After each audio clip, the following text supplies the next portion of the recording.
تاکہ نسلیں بھولیں نہیں. کیوں ضروری ہے کہ کشمیر کی بات نسلیں نہیں بھولیں؟ ایک تو تاریخ کی کہانی ہوتی ہے پاکستان کے اندر، پاکستان بننے کے بہت سارے مونومنٹس ہیں، وہ ایک تاریخ کی کہانی ہے، مگر وہ پاکستان کی تاریخ میرے بھائی نامکمل ہے، میری بہن نامکمل ہے. جب تک کشمیر آکیوپائیڈ کشمیر، انلیگلی انڈین آکیوپائیڈ کشمیر آزاد نہیں ہو جاتا، جب تک پاکستان کی تاریخ مکمل نہیں ہو سکتی. جب قائد اعظم پاکستان آئے تو مسلم لیگ کے کچھ رہنماؤں کو ہندوستان بھی چھوڑ کر آئے، جن کے اندر چودھری خلیق الزماں صاحب کا نام ہے، اسماعیل خان صاحب کا نام ہے جو میرٹھ کے تھے. ان لوگوں کو چھوڑا کیونکہ مسلمانان ہندوستان کی بھی فکر اس پاکستان کے نظریے میں آج تک موجود ہے. جو مسلمان ہندوستان میں رہ گئے ہیں ان کی فکر ہے، ہمارا ان کے اوپر کوئی کنٹرول نہیں ہے. ہم انٹرنیشنل اصولوں کے مطابق ہم سمجھتے ہیں کہ وہ ہندوستان کا معاملہ ہے، مگر جب ظلم کرو گے مسلمان پر تو اللہ تعالیٰ نے مسلمان کو یہی کہا ہے تم ایک بدن کی طرح ہو. یہ مسلمانوں کے لیے کہا ہے، پاکستان تو بات کی بات ہے، تو ہمیں تکلیف ہوگی. اسی طرح سے جس انداز سے کشمیر میں مسلسل جھوٹ بولا جاتا رہا، جس انداز سے اکابرین کشمیر کو دھوکہ دیا گیا، جس انداز سے آج بھی وہاں کہا جا رہا ہے اور آج بھی کچھ لوگ دھوکہ کھائیں گے، اور 70 سال سے جھوٹ کے اندر ہندوستان اگر چل رہا ہے تو کیا وہ سمجھتا ہے کہ انسانیت کی تاریخ کے اندر بھول پیدا ہوگی؟ نہیں ہو سکتا. وہ جو مرضی آئے کوشش کر لے، وہ تاریخ مٹا کر لکھے. میں نام بھول جاتا ہوں، ایک فرانس کا ایک چیک شاعر ہے، چیک ناولسٹ ہے جو فرینچ ناولز لکھا کرتا تھا. اس نے کہا کہ اگر کہیں کی تاریخ مسخ کرنا ہو یا مٹانا ہو تو لوگوں کی یادداشت کو کمزور کرو، تاریخ کی کتابیں پھاڑ دو، نئی تاریخ لکھنے کی کوشش کرو اور اس کا اہتمام کرو کہ لوگ بھول جائیں. تو جدوجہد کا بنیادی اصول ہے کہ اپنے آپ ہم بھولیں گے نہیں، ہم یاد رکھیں گے. ایک ایک واقعہ ہم معاف کر سکتے ہیں مگر ایک ایک واقعہ یاد رکھیں گے. اور جس انداز سے وہاں ظلم ہو رہا ہے جناب، پیلٹ گنز کا استعمال، میں نے جب شروع انہوں نے کیا تو میں نے ٹیلی ویژن پر بار بار کہا کہ میں ہندوستان کو چیلنج کرتا ہوں کہ اگر وہ سیکولر اپنے آپ کو کہتے ہیں یا انصاف کا کوئی ذرہ بھی ان کے اوپر باقی ہے، یہ پیلٹ گن ہندوستان میں کسی اور جگہ استعمال کر کے دیکھیں. ایک کشمیر میں استعمال کیا، لوگوں کو زخمی کیا، ہزاروں کو، لوگوں کو، بچوں کو نابینا کیا، سیدھا آنکھوں میں مارا.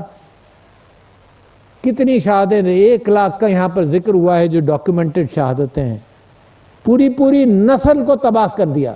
دیکھیے نوجوان شہید ہوتا ہے، پورا گھر زوال پذیر ہو جاتا ہے معاشی طور پر، اور نفرت کی بو بڑھتی چلی جاتی ہے. نفرت اس طرح سے ختم نہیں ہوتی. اگر ہندوستان کو ذرا سی بھی محبت ہوتی کشمیر کے اس حصے پر جس میں گھبرا کر، بھاگ کر، روتے ہوئے یونائٹڈ نیشنز میں گیا 1948 میں 1 جنوری کو کہ یہاں سیز فائر کرو، اور ہم یہ بھی وعدہ کرتے ہیں اور وہ بھی وعدہ کرتے ہیں، سارے وعدے کیے، سارے ریزولوشنز پر ہندوستان نے دستخط کیے. کیوں؟ کیونکہ اس کو یہ ڈر تھا کہ مسلمان آزاد کر لے گا، اور پاکستان کو یہ یقین تھا. آپ بھی دیکھیے کہ ہم کس آزمائش سے ہم اور آپ مل کر گزر رہے ہیں. پاکستان کو یقین تھا کہ ایک نیا ادارہ بنا ہے اقوام متحدہ کے نام سے، اور وہاں پر اگر وہ سیز فائر اور سیلف اس کے اندر وہاں پر استصواب رائے کریں گے تو ہمیں یقین تھا. اور صرف یہ طے ہوا کہ غیر جانبدار استصواب رائے کی بنیاد پر کشمیر کے اندر، جموں و کشمیر کے اندر یہ بات طے پائے گی کہ لوگ ہندوستان کے ساتھ جڑیں یا پاکستان کے ساتھ. بالکل طے، نو ڈاؤٹ اباؤٹ اٹ، لکھا ہوا، دستخط شدہ. شرم نہیں آتی ان ریاستوں کو اور ان لیڈران کو کہ جو لکھ کر بھی وعدہ کریں تو دنیا کو کیا دکھا رہے ہیں؟ اب دنیا کیسی ہے؟ اب دنیا یہ ہے جیسے صدر صاحب نے یہ بات کی یہاں پر کہ ویسٹڈ انٹرسٹ کی دنیا ہے، تجارت کی دنیا ہے، پیسے کی دنیا ہے، اقدار کی. جو مسلمان جس چیز کا چیمپئن ہے وہ ہے موریلٹی. موریلٹی کی دنیا ہی نہیں ہے. مگر دنیا دیکھ رہی ہے یہ صرف کشمیر کا معاملہ نہیں ہے، یہ فلسطین کا بھی معاملہ ہے اور دوسری قوموں کا معاملہ ہے جس کے اوپر غصب کے ساتھ ظلم کیا جاتا ہے۔ پورے مشرق وسطیٰ کا جو حال خراب کیا گیا، کوئی موریلٹی نہیں ہے، جھوٹ کی بنیاد پر تباہی کی دنیا پیدا کی گئی ہے۔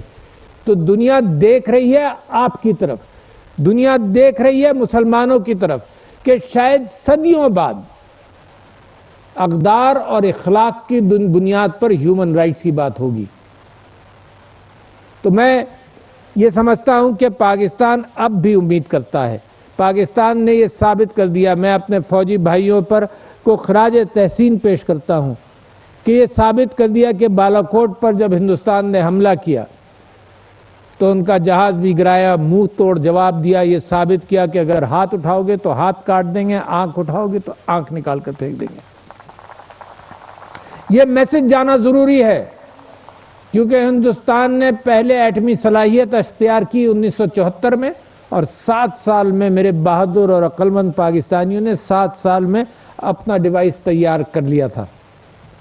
پھر ہندوستان نے پہل کی ایکسپلوڈ کرنے میں، ہم بھی مجبور ہوئے دنیا کو بتا دینے میں کہ دیکھو نیوکلیئر ڈیوائس ہے، کبھی آنکھ اٹھا کر ہماری طرف نہیں دیکھنا۔ اس کے باوجود بڑی جنگ کے مقابلے میں، چھوٹی جنگ کے مقابلے میں ظلم و تشدد کی جنگ تو جاری ہے۔ چھوٹی چھوٹی اسکرمش کے اندر دنیا ہندوستان کو جھوٹ بول رہے ہیں، اپنے ہندوستانیوں کو جھوٹ بتا رہے ہیں کہ جی ہم نے یہاں بالاکوٹ پر یہ تھا، تباہ کر دیا۔ دنیا کی رپورٹس کے اندر یہ بار بار آ رہا ہے کہ جھوٹ بول رہے ہیں کہ جی ہم نے F-16 گرا دیا، دنیا نے رپورٹ کر دیا کہ جھوٹ بول رہے ہیں۔ مگر میرا خیال یہ ہے کہ جو تعصبات بڑھاتا ہے، جو صرف مسلمان کشی پر لگا ہوا ہے، جو مسلمانوں کی تذلیل پر، مسلمانوں کی معیشت تباہ کرنے پر، اور کشمیر تو سب سے بڑی مثال ہے، سارے ہندوستان کے اندر یہ کیفیت ہے، مگر سوچ تو وہی ہے، سوچ تو وہ ہندوتوا والی سوچ ہے۔ دیانند نے جو شروع کی تھی، آریہ سماج نے 1875 میں یا 73 میں معاملہ شروع کیا، پھر گولکار، پھر سورکار، اور پتہ نہیں کتنے کتنے نفرت کو مزید بڑھا رہے ہیں، اور دنیا پہچان نہیں رہی ہے۔ پرائم منسٹر عمران خان نے یہ کہا کہ یہ جینوسائیڈ کی طرف جا رہے ہیں، دنیا پہچان نہیں رہی ہے۔ بڑے بڑے لوگوں نے، ایمنسٹی انٹرنیشنل نے کل ہی یہ بات کی، اور پچھلے دنوں یونائٹڈ نیشنز نے 2018 میں UNHCR نے یہ رپورٹ دی کہ کشمیر کے اندر کتنا ظلم ہے۔ اور اب ایک نئی ترکیب انہوں نے چلی ہے کہ ڈیموگرافی کو بدلا جائے، لوگوں کو لایا جائے، لوگوں کو بسایا جائے۔ یہ ڈیلیمیٹیشن کا جو آپ نے ذکر کیا، اس انداز سے کوئی جھوٹی حکومت وہاں قائم کی جائے۔ اگر اس کو کچھ بھی خیال تھا کشمیر کے اندر، کبھی بھی خیال آیا ہو، تو دیکھ لے آج دنیا، ادھر دیکھ لے، ادھر دیکھ لے، کہاں امن ہے، کہاں ظلم ہے، کہاں معاشرہ بند ہے، کہاں اخباروں کو جانے نہیں دیتے، کہاں دنیا کے جرنلسٹ یا پارلیمنٹری ڈیلیگیشنز کو گھسنے نہیں دیتے، اور کہاں معاملہ کھلا ہوا ہے۔ اور یہ آزاد فضائیں کتنی خوبصورت، اور مجھے یہاں بیٹھ کر یہ خیال ہو رہا تھا کہ میری اتنی خوبصورت وادی کشمیر ہے، اور ادھر بیچارے بھائیوں کا کیا حال ہوگا۔ ذرا سا احساس کرو، ذرا سا تصور کرو کہ وہ باہر نکلیں تو ان کی گرفتاریاں ہوں، گھروں میں محاصرہ کیا جائے، ایکسٹرا جوڈیشل کلنگ کی جائے، گرفتار کر کے بلا جواز گرفتار بند کر دیا جائے، اور ظلم کی انتہا کہ ریپ کو ٹول کے طور پر استعمال کیا جائے۔ کیا کوئی معاف کرے گا؟ کوئی نسل معاف کرے گی؟ کوئی آنے والے معاف کریں گے؟ جو بچہ پیدا ہوگا کیا وہ معاف کرے گا؟ تو معافی بھی نہیں ملنی۔ اور ظلم و تشدد ہم روکیں گے، کیسے روکیں گے؟ اب آپ کو یہ بتاؤں، یہ تو میرا وہ ہے کہ یادداشت کو مستحکم کرو، دنیا کو بتاؤ، اور آج کی تقریب کے ذریعے پھر دنیا کو بتاؤ۔ دنیا کی فکریں اس وقت معاشی فکریں ہیں، معاشی اعتبار سے وہ یونائٹڈ نیشنز کے اندر ہر جگہ وہ چیزوں کو اگنور کرتے ہیں، مگر کب تک اگنور کریں گے؟ میں خراج تحسین پیش کرتا ہوں ان شہداء کو جن کی یاد پہ یہ مانیمنٹ بنایا گیا۔ اللہ تعالیٰ ان شہداء کو تو ظاہر اجر دے گا، ان کے لواحقین کو صبر عطا کرے۔ جو نقصان ہوا ان شہادتوں کی وجہ سے اللہ تعالیٰ اس نقصان کا ازالہ کرے، اللہ تعالیٰ کشمیر کو آزاد کرے، occupied illegally occupied Indian Kashmir کو آزاد کرے، وہ آزاد فضاؤں کے اندر بچے جنم لیں، آزاد فضاؤں کے اندر ان کی تعلیم ہو، ان کی معیشت ہو، جو خوبصورتی دنیا میں اللہ تعالیٰ نے پیدا کر دی ہے۔ میرے کشمیری بھائی جو اکراس دا بارڈر ہیں وہ بھی ان کو بھی یہ دیکھنے کا موقع ملے۔ لہٰذا یہ آزادیاں جو ہیں اس کو پکڑ کر رکھنا چاہیے ہمیں، یہ جو پاکستان کی آزادی ہے یہ پکڑ کر رکھنی چاہیے۔ اور یہ جو ہائیبرڈ جنگیں جو مختلف روزانہ آپ کچھ نہ کچھ سنتے ہیں، یہ سب ایک ہی سلسلے کی کہانی ہے۔ میرے فوجی سویلینز مسلسل شہید ہوتے جا رہے ہیں، اور یہ ہائیبرڈ وارفیئر ہے فرام اکراس دا بارڈر، اور پاکستان کہیں انٹرفیئر نہیں کر رہا۔ مگر میں آپ کو یقین دلاتا ہوں کوئی پاکستان کا بال بیکا کر نہیں سکتا۔ ہم نے بڑی بڑی دہشت گردیوں کا مقابلہ کیا، Pakistan is the most successful nation in the world جس نے دہشت گردی کا مقابلہ کیا ہو۔ کوئی قوم یہاں سے لے کر آپ اٹلانٹک تک چلے جائیے، سب قومیں فیل ہوئیں، سپر پاورز فیل ہوئیں۔ پاکستان کی افواج اور پاکستانیوں کی پالیسیاں، ہم نے ریفیوجیز کا بھی خیال کیا، یہ بحریہ روم میں ڈوبنے دیتے ہیں، مرنے دیتے ہیں، ہمیں ہیومن رائٹس کے نصیحت کرتے ہیں۔ جب جی ایس پی پلس کی بات آتی ہے تو ہمیں کہا جاتا ہے کہ ہیومن رائٹس کی فکر کرو، اور پرسوں کی خبر ہے کہ گریس نے ریفیوجیز کو اندر آنے نہیں دیا اور 10 refugees they froze to death. 6 ارب یوروز خرچ ہوتے ہیں اس بات پر کہ ریفیوجیز یورپ میں نہ آئیں، مگر جن کے اوپر یہ خرچ کر رہے ہیں، جن رینیگیڈ فوجیوں کے اوپر میڈیٹرینین کے اندر، وہ ان کو پکڑتے ہیں، ان کو ظلم کرتے ہیں، ان کو ریپ کرتے ہیں، ان کو گرفتار کرتے ہیں، بچوں کو بیچتے ہیں۔ یہ ہیومن رائٹس کی بات نہیں ہے۔ میرے کشمیری بھائیوں کے ساتھ جو ہو رہا ہے ہیومن رائٹس کی بات نہیں ہے، اور کس کی بات ہے؟ کہاں کس کو آواز دیں گے آپ؟ تو صرف اللہ کو آواز دو، اپنے آپ کو مستحکم کرو، اپنی افواج کو مستحکم کرو، اپنی قوم کو مستحکم کرو، اپنی معیشت کو مستحکم کرو، اپنی اولاد کو، اپنے لوگوں کو مستحکم کرو، فیک نیوز کا مقابلہ کرو، جو گمراہ کرتے ہیں ان کا مقابلہ کرو۔ کوئی طاقت دنیا کی کشمیر کی آزادی سے روک نہیں سکتی۔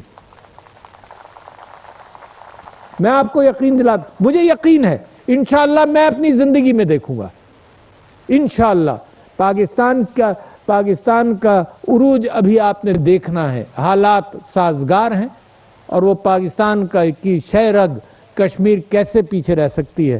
تو لہٰذا میں دنیا کو بھی وارن کرتا ہوں، اقوام متحدہ سے بھی کہتا ہوں کہ کوشش کر لو، امن کے ذریعے پاکستان نے صبر کیا ہے، امن کے ذریعے معاملات حل ہو جائیں۔ میں کل کا وعدہ نہیں کر سکتا کیونکہ ہندوستان اپنے آپ کو خود آگ لگا رہا ہے۔ اٹ از جیسے خوشونت سنگھ نے کتاب لکھی تھی 2006 کے اندر، دی اینڈ آف انڈیا۔ اچھا، اور اینڈ اس نے کہا کہ پاکستان تمہیں ختم نہیں کرے گا، تم اندر سے اپنے آپ کو آگ لگاؤ گے۔ وہ آگ بھی ہم ابھرتی دیکھ رہے ہیں۔ تو انشاءاللہ ود دا گڈ وشز اور ود دا گڈ نیوز کہ کشمیر بنے گا پاکستان، میں آپ کا مشکور ہوں کہ مجھے یہ عزت افزائی ہوئی کہ اس مانیمنٹ کے پاس آ کر یہ میں تقریر کر سکوں۔ السلام علیکم۔